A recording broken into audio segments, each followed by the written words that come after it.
Hello everybody. In this video we're going to take a look at creating a walk cycle for a character. But before we begin, I'd like to talk a little bit about preparing your scene, your rigged character, to be animated. A couple things that we can do to make the process of animating your character a little bit easier, to make it less likely that you will break the rig. So I have my character here and it's rigged and more or less ready to be animated. However, there are a couple things I'd like to point out to you. And that's, first of all, that if I select stuff in my scene, I might accidentally select things that I actually don't want to select, things that I do not want to animate. And I'll give you some examples. Right now, I can select the mesh of my character, and I wouldn't want to set keys on this mesh because it is actually bound to a skeleton. Now, the way that this is set up right now, you'll notice that the channels for it are actually locked, meaning that I cannot set keys on it. Nevertheless, uh, as I'm animating, I really don't need to be able to select the mesh, and I don't want to accidentally select the mesh while animating. In addition, the rig has a skeleton associated with it. It is this skeleton that I currently have selected that the character is bound to. It's the skeleton that is actually deforming the mesh. However, with most rigs, you are not directly animating the skeleton. Rather, you're using the rig, which in this case consists of all these NURBS shapes, all these NURBS circles, to drive the rig, to control the skeleton. So I never need to actually select the skeleton itself, nor do I need to actually see the skeleton while animating. So let's take a look at a couple different ways that we can work with this rig where when I select the whole rig, for example, like I've just done now, I don't select the things that I don't need to select or even want to select. In this case, the skeleton, just as an example. So there are a couple different ways that we can do this. One way would be to hide the skeleton. So what we can do is go to Show in my viewport here, and I'm going to say Show None. This means then that in the viewport we can see nothing.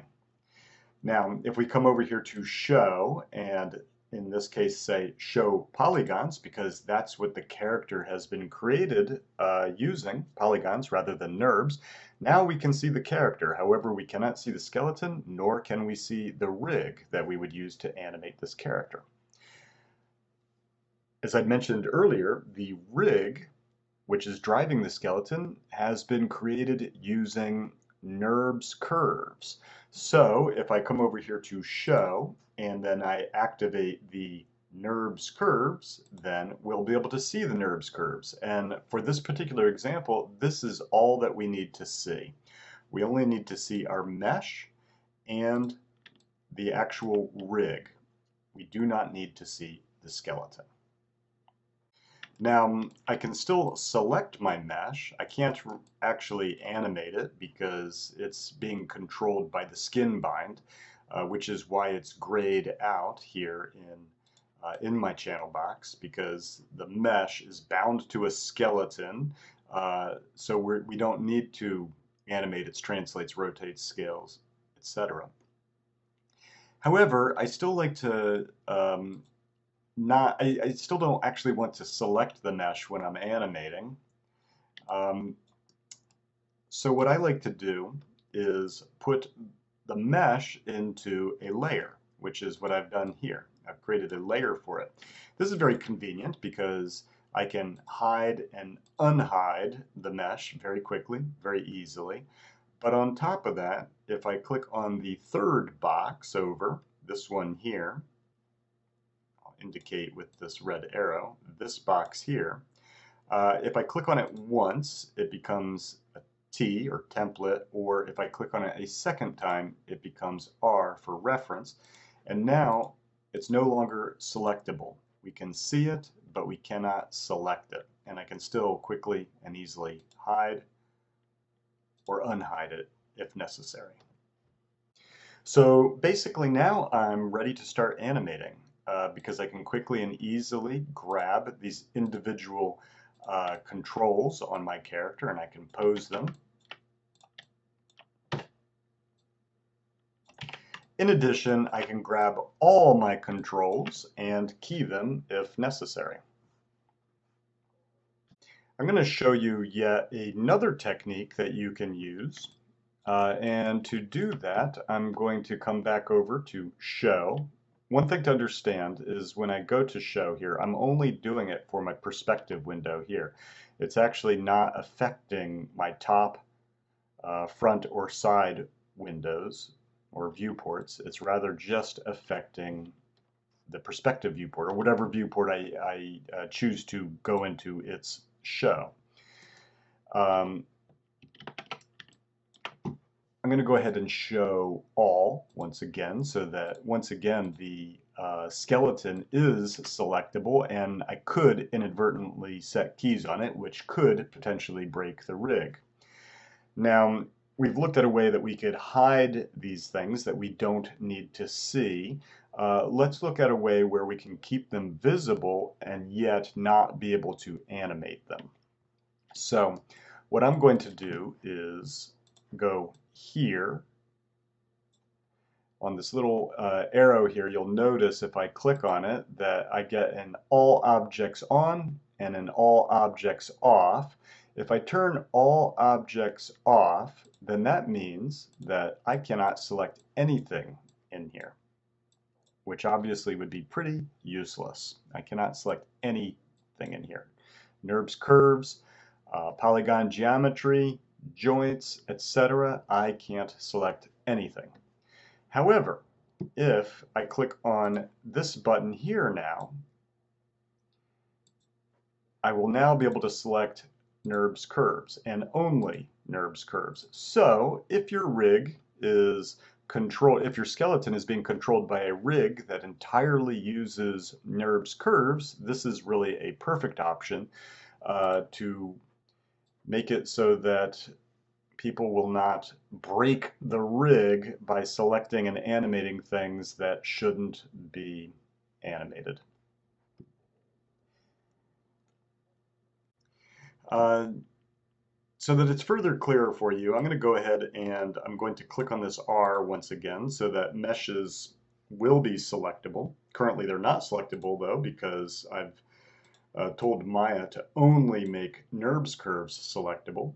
But notice that if I click on this button here, and then I'll uncheck or deselect the NURBS curves, now I can't select NURBS curves, but I can select polygon meshes, or I can select geometry, such as NURBS surfaces or polygon surfaces. So these settings here are very convenient for being able to select just certain types of objects in Maya, whether it's joints, for example, NURBS curves, surface geometry, and so on. Be careful if you use these settings because if you forget that you've set Maya to only make NURBS curves selectable, later on, if you need to select polygon meshes, it might become very confusing why you can't select them. In which case you just have to come back here and either make the polygon meshes and NURBS surfaces selectable, or once again click on this drop down arrow and say all objects on, which will make everything selectable once again.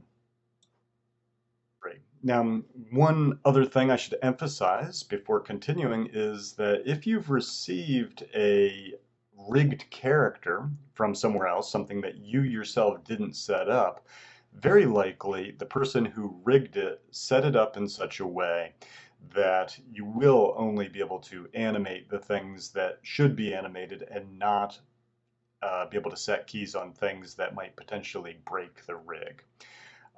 What I'm talking about now is primarily for those of you that might be rigging up your own characters for animating, or that you might be passing on some of these rigged characters onto an animator who might be animating it, in which case you want to make it um, more difficult to break, more difficult to break the rig. Now, before I start animating this character, I am going to actually keep all types of objects in Maya selectable, but I will come over to Show, Hide Everything. I'm only going to look at polygon meshes and NURBS curves, and I'll once again go to my layers here and set it to R so that my polygon mesh will not be selectable. And basically, I'm now ready to animate. So I'll see you in the next video where we'll create a walk cycle for this character. See you soon.